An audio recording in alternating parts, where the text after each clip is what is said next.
Begitu hebatnya daripada pidato Wakil Presiden Mas Gibran di depan para gubernur dan para jenderal-jenderal yang masih aktif, yaitu dalam rangka peserta pendidikan penyiapan dan pemantapan pimpinan nasional Angkatan 68. Jadi kalau kita lihat teman-teman dalam pidato Mas Gibran ini, begitu antusias mereka mendengar dan memberikan sambutan hangat dengan setiap pidatonya. Memang benar-benar sebenarnya tidak bisa dibohongi bahwa Wakil Presiden ini adalah sebenarnya orang yang punya pengalaman dan pendidikan. Karena apa? Semua orang yang hadir di situ terpelangak untuk mendengar daripada pidato dia yang begitu berisi ya. Banyak daripada kata-kata dia itu saya rasa menurut aku yang tidak pernah diketahui daripada para jajaran gubernur yang ada di situ dan bahkan para perwira-perwira yang ada di situ. Tapi ketika dia berpidato dengan mengatakan sesuatu dengan teknologi zaman dan kemajuan sekarang, mereka itu terkesima mendengarnya. Dan itulah tandanya bahwa Mas Gibran, Wakil Presiden RI, mempunyai presentasi dan mempunyai kemampuan untuk memberikan solusi-solusi, dan salah satunya inilah yang dibuktikan dia bahwasanya yang diberikan dia untuk pengukuhan ini adalah Angkatan 68 loh. Jadi nggak main-main. Kalau memang orang bilang ya Mas Gibran ini masih cilik ya, masih anak kemarin katanya. Ini yang dipidatoin ini Angkatan 68 ini. Jadi mereka saja yang Angkatan 68, mereka masih terheran-heran ya melihat daripada pidato Mas Gibran ini. Jadi inilah sekalian untuk mematahkan daripada apa yang dikatakan oleh mantan-mantan perwira itu, bahwa Mas Gibran ini adalah presiden ataupun mantan presiden yang pelangak-pelongo, yang tidak tahu apa-apa, yang anak kemarin, yang anak ingusan katanya, tidak tahu memimpin, tidak tahu buat apa-apa di republik ini. Jadi ini buktinya teman-teman, bahwasanya Mas Gibran ini memang luar biasa. Luar biasa. Kalau kita lihat daripada semua keseriusan mereka-mereka yang hadir di situ tuh, ya memang sepertinya Mas Gibran ini adalah seorang guru ya. Artinya mereka-mereka yang di pidatoin di situ tuh seorang murid gitu. Jadi dia adalah gurunya begitu. Terlihat loh. Terkecuali misalnya ada yang protes, ada yang apa, interupsi begitu ya, mungkin ya masih tanggung ilmunya. Tapi ini mereka terpelongo melihatnya, seolah mereka tidak pernah mendengar daripada kata-kata seperti itu. Jadi inilah sekalian mematahkan dan hancur sudah daripada apa yang dikatakan mereka-mereka bahwa Mas Gibran ini adalah tidak tahu apa-apa, tidak ada ilmu, tidak ada pengalaman, masih anak kemarin, anak ingusan, macam-macam dibilang orang itu. Tapi inilah contohnya, memang Prabowo sengaja memberikan ini karena Prabowo juga sudah percaya diri ya, sudah yakin sekali dengan wakilnya begitu untuk memberikan pengarahan seperti ini. Jadi inilah supaya mungkin Prabowo melihat, kalian lihatlah apakah dia benar-benar tidak ada ilmu, tidak ada pengalaman, masih anak ingusan kemarin, kira-kira begitulah. Jadi bagus juga sih Prabowo memberikan dia ini sekali-sekali untuk memberikan pidato-pidato yang paling menohok begitu. Diraih. Zaman dulu Presiden Soekarno tidak pakai uang bisa menjadi pemimpin non-blok. Kita sekarang memiliki Bapak Presiden dan Bapak Wakil Presiden, memiliki Danantara. Saya yakin kita akan kembali menjadi pemimpin non-blok. Demikian, terima kasih. Baik, sudah bertemu langsung dengan CEO Danantara, Bapak-Bapak semua? Belum? Belum. Kapan Pak dijadwalkan ya? Dalam bulan-bulan ini, bulan depan ya mungkin. Oke. Nanti bisa disampaikan langsung ke CEO Danantara terkait itu tadi ya Pak ya. Siap, yang jelas ini apa? Silakan duduk. Terkait geopolitik. Ini memang ya tantangannya saat ini adalah geopolitik yang nggak menentu, climate change, lalu perang dagang, perang tarif. Jadi ini Bapak Ibu, saya mohon doa untuk Pak Presiden yang saat ini sedang melakukan perjalanan ke luar negeri, agar beliau diberikan kesehatan dan kelancaran dalam tugas-tugasnya di luar negeri. Karena penting sekali ini, beliau menghadiri BRICS, lalu ini kalau nggak salah sedang di Brussels ya, penting sekali. Dan yang namanya hilirisasi, itu penting sekali. Kita tidak boleh lagi mengirim barang mentah kita harus mengejar nilai tambah dari kegiatan-kegiatan downstreaming ini. Kalau enggak, ya kita selamanya akan diremehkan negara-negara lain. Nah, ini kebetulan ada teman-teman dari negara lain juga. Kita benar-benar fokus di situ. Fokus di AI, fokus di hilirisasi, fokus di pengembangan SDM. Di bulan ini Pak Presiden juga akan segera meluncurkan sekolah rakyat, meluncurkan koperasi merah putih. Nah, ini untuk menghadapi tantangan-tantangan ke depan. Geopolitik, Rusia, Ukraina, Israel, Palestina, Israel, Iran, perubahan iklim. Kemarin juga Jakarta, Bekasi, Tangerang, saya baru pulang dari Tangerang juga banjir. Ini harus ditindaklanjuti juga. Banjir, kekeringan ekstrim. Lalu masalah perang tarif. Ini kita sedang bernegosiasi juga. Disrupsi teknologi, AI, blockchain, kripto. Nah, ini saya harap nanti Bapak Ibu semua lebih aware dengan tantangan-tantangan ini. Jadi fokus kita, fokus Pak Presiden, ini sudah jelas hilirisasi, swasembada energi, swasembada pangan, energi baru terbarukan. Nah, kemarin Pak Presiden baru aja meresmikan juga salah satu fasilitas besar di Karawang, pabrik baterai. Ada juga beberapa bulan lalu pabrik pemurnian logam mulia, ini juga besar sekali. Bapak dan Ibu yang saya hormati, sering saya paparkan pada waktu saya masih wali kota, kampanye, debat pilpres, tentang pentingnya ini bonus demografi. Jadi kesempatan seperti ini tuh hanya datang sekali. Jadi kita harus benar-benar hati-hati menyiapkan SDM terbaik. Itulah tadi kenapa Pak Presiden menyiapkan sekolah rakyat. Selain sekolah rakyat ada juga sekolah Garuda, sekolah unggulan. Ini beliau benar-benar menyiapkan SDM kita.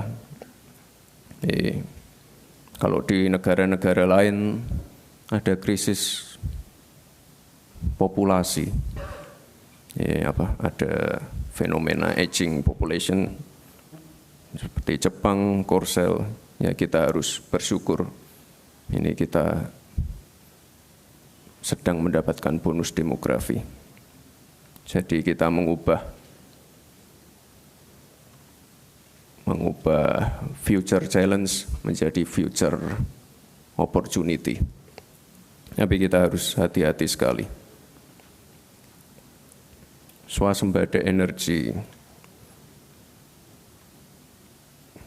Bapak Presiden di setiap kesempatan, di ratas, di sidang kabinet, beliau selalu menyampaikan kemandirian pangan dan energi itu penting, di mana ini adalah masalah kedaulatan kita sebagai bangsa.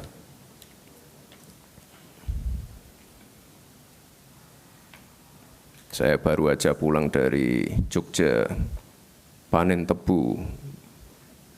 Lalu dari Banyuwangi panen tebu juga. Beberapa waktu yang lalu panen beras di Ngawi. Ini saat ini stok beras kita capaiannya tertinggi selama 23 tahun terakhir, 4,25 juta ton. Ini sangat luar biasa sekali. Di mana negara-negara lain lagi kekurangan, kita surplusnya luar biasa ini. Ini kalau masalah beras sudah kita beresi ya. Masalah air, masalah pupuk, masalah mafia berasnya.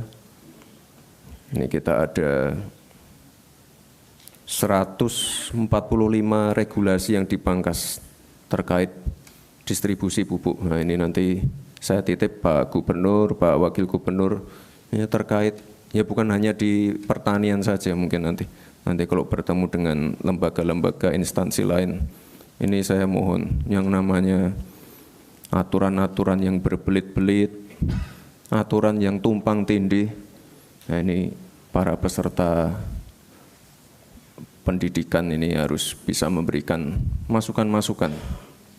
Kita pengen yang cepat-cepat aja.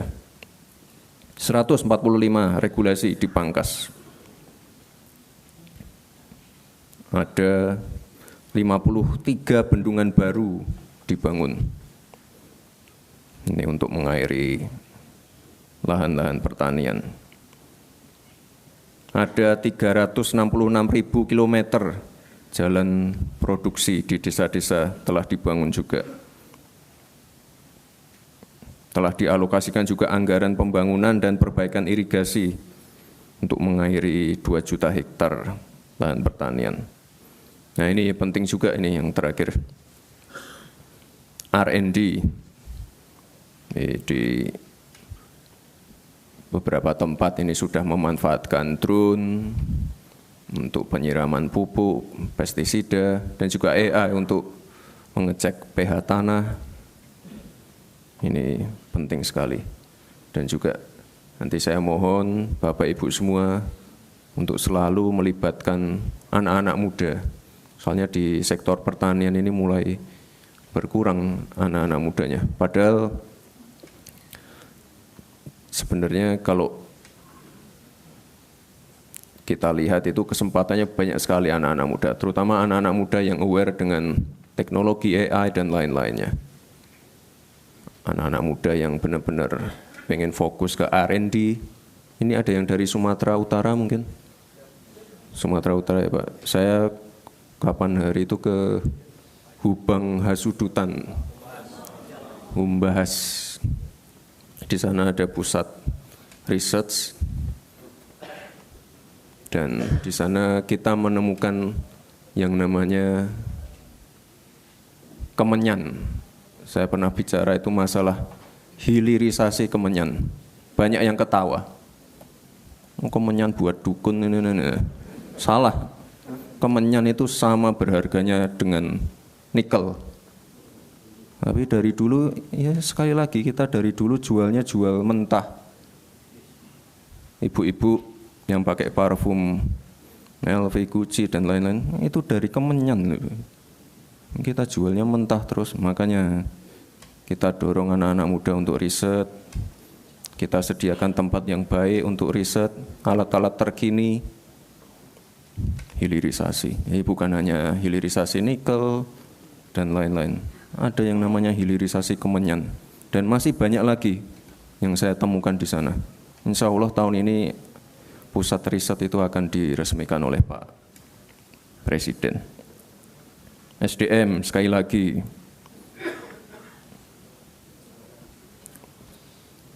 Sekarang kan sudah ada program MBG, ada CKG. Kemarin kalau saya cek terakhir untuk cek pengecekan kesehatan gratis itu sudah ada sekitar 10-an juta orang yang memanfaatkan program ini. Penting sekali untuk deteksi dini. Jadi di usia dini sudah teridentifikasi penyakitnya apa, jadi pengobatannya lebih awal sehingga nanti angka harapan hidup bisa lebih tinggi. Sekolah Garuda, sekolah rakyat, dan juga program-program seperti KIS, KIP ini tetap akan dilanjutkan. Minggu ini program-program seperti BSU untuk warga yang gajinya di bawah UMR ini juga akan segera disalurkan. Lalu di sekolah-sekolah SD, SMP, SMA nanti ada kurikulum pelajaran pilihan, pelajaran coding dan AI di sekolah-sekolah. Ini penting sekali. Pak Presiden malah mengusulkan pelajaran matematika di tingkat TK. Penting sekali. Dan juga di tahun ini ada sekitar 19 T untuk merenovasi sekolah-sekolah yang rusak. Jadi Pak Presiden ini benar-benar punya concern yang sangat tinggi terkait pendidikan dan SDM kita. Mungkin ada yang mengusulkan lagi untuk masalah SDM, pendidikan, Bapak Ibu. Gantian yang ibu-ibu. Minta mikrofon, Mas. Silahkan. Baik, terima kasih Bapak Wakil Presiden yang kami banggakan. Saya Kartini, perwakilan dari Majelis Ulama Indonesia. Saat ini kita melihat bahwa pendidikan ini sangat penting dan memang kami berharap hilirisasi ini juga mulai dari sekolah-sekolah yang ada di Indonesia. Selama ini apapun hasil dari research, kemudian hasil penelitian-penelitian itu tidak ada kontribusi yang melekat dengan dunia usaha gitu. Jadi misalnya penelitian-penelitian saat ini tidak langsung bisa menghasilkan sesuatu yang bisa dilakukan, yang bisa berguna untuk bangsa ini karena hanya berupa kertas atau paper. Dana-dana untuk penelitian, dana-dana untuk melakukan research itu sangat kecil sekali gitu. Nah, berharap hilirisasi ini juga, ini kaitannya juga dengan dunia pendidikan. Seperti yang tadi Bapak sampaikan, mulai dari pendidikan paling dasar, misalnya dari TK, PAUD, kemudian SD, SMP, SMA, ini juga memungkinkan untuk bisa dikembangkan lebih kuat lagi. Saya beberapa kali kunjungan ke luar negeri mewakili dari Indonesia kaitannya dengan pendidikan yang ada saat ini. Kami berharap memang dilibatkan dengan program hilirisasi ini. Sekaligus ke depan itu hilirisasi ini juga melibatkan dari kementerian yang ada, dari Kemendikdasmen, Kemendristekdikti dan Kementerian Agama yang di sana juga ada ribuan sekolah-sekolah kita. Bagaimana lembaga pendidikan kita akan maju karena kita berharap ada sentuhan-sentuhan yang saat ini dari hilirisasi ini yang kemudian bisa didanai oleh Danantara dan dari semua aspek yang ada. Itu yang kami harapkan. Dan yang terakhir adalah hasil-hasil produk yang kemudian yang dikembangkan di dunia pendidikan itu juga bisa kolaborasi dengan dunia usaha. Itu yang kita harapkan dari beberapa kali dari diskusi yang ada. Dan terakhir ini adalah banyak sekali dari teman-teman ini adalah para ahlinya dari dunia pendidikan. Mudah-mudahan Bapak bisa berkenan ke depan ini juga dilibatkan. Terima kasih. Assalamualaikum warahmatullahi wabarakatuh. Waalaikumsalam. Ya, itulah kenapa tadi saya menyinggung sedikit masalah R&D research yang ada di Humbas tadi, Bu. Nah, kita ke depan pengen ada lebih banyak lagi tempat-tempat seperti itu. Itu tadi saya bicara masalah apa yang di Humbas itu Kemenyan, lalu Pak Presiden juga sudah memberikan target ke CEO Danantara. Ini kan kita lagi kenceng-kencengnya nikel, baterai untuk EV. Nah, ke depan nanti. Jadi jelas teman-teman, di sini kita lihat bahwasanya memang selama ini pendapat-pendapat orang banyak yang kita tahu sendiri sih, mereka itu adalah barisan daripada sakit hati kepada pemerintah ya, ataupun kepada khususnya kepada Bapak Prabowo lah ya. Jadi mereka itu sakit hati kepada kemungkinan ada daripada unsur-unsur daripada pemilihan presiden yang dulu ya, mungkin mengalami sesuatu artinya kekecewaan atau bagaimana. Jadi mereka terbawa-bawa sekarang sampai sakit hati kepada presiden yang sekarang. Jadi mereka itu ya menuntut supaya wakilnya ini, yang awalnya wakilnya, tapi kita tahu ya, dia sekarang ataupun mereka sekarang memberikan statement untuk agar kiranya wakil presiden ini segera diturunkan atau dimajukan. Akan tetapi kita tahu bahwa ini adalah trik dan awal pertama. Apabila ini berhasil diturunkan, bahkan presiden berikutnya akan diturunkan mereka. Itulah sebenarnya program mereka dan itulah sebenarnya yang direncanakan mereka. Tapi di sini kita melihat ya, yang selama ini mereka kan mengatakan bahwa anak ingusan tidak punya pengalaman, tidak tahu apa-apa untuk mengatur negara. Tapi ini kita lihat sendiri. Saya rasa dia ini sudah level-level presiden loh, yang berbicara dan berpidato di depan banyak artinya yang lebih tinggi daripada umur daripada Mas Gibran ini ya. Coba kita bayangkan sampai angkatan 68, berarti umurnya itu Mas Gibran aja belum lahir di situ, ya kan? Jadi inilah sudah jelas lah, udah jelas. Ya, inilah signalnya bahwa memang benar-benar bahwa Mas Gibran itu tidak bisa diukur dan tidak bisa direndahkan. Memang dia sudah level presiden. Ya kemungkinan ya semoga saja untuk pemilihan berikutnya dia sudah level presiden begitu. Kira-kira begitulah ya. Kalau seandainya kita buat standar level begitu ya. Jadi teman-teman gugur dan hanguslah sudah persepsi-persepsi selama ini yang mereka katakan bahwa Mas Gibran ini adalah tidak tahu apa-apa, bocil, macam-macam lah, anak ingusan lah, anak kemarin lah, nggak tahu apa-apa lah, nggak tahu malu lah, nggak apa. Jadi ini sebenarnya mereka ini yang sebenarnya yang goblok dan bodoh yang mengatakan itu. Justru mereka itu yang tidak tahu apa-apa, cuma hanya model-model gaya-gayaan aja pakai seragam-seragam tentara begitu ya. Jadi mereka aja hanya membangga-banggakan itu, tapi ilmunya itu sebenarnya nggak ada. Mereka-mereka yang mengatakan bahwa Mas Gibran ini akan dimakjulkan begitu.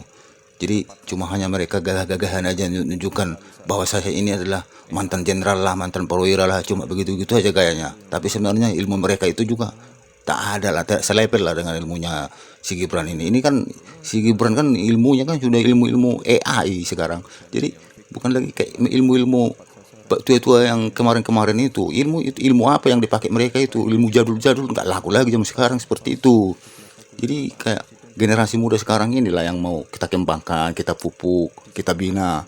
Karena sekarang kan sudah zaman AI, jadi ilmu itu sudah mencakup kawasan-kawasan AI begitu ya, bukan lagi yang jadul-jadul dipakai seperti mereka-mereka ini. Begitu teman-teman.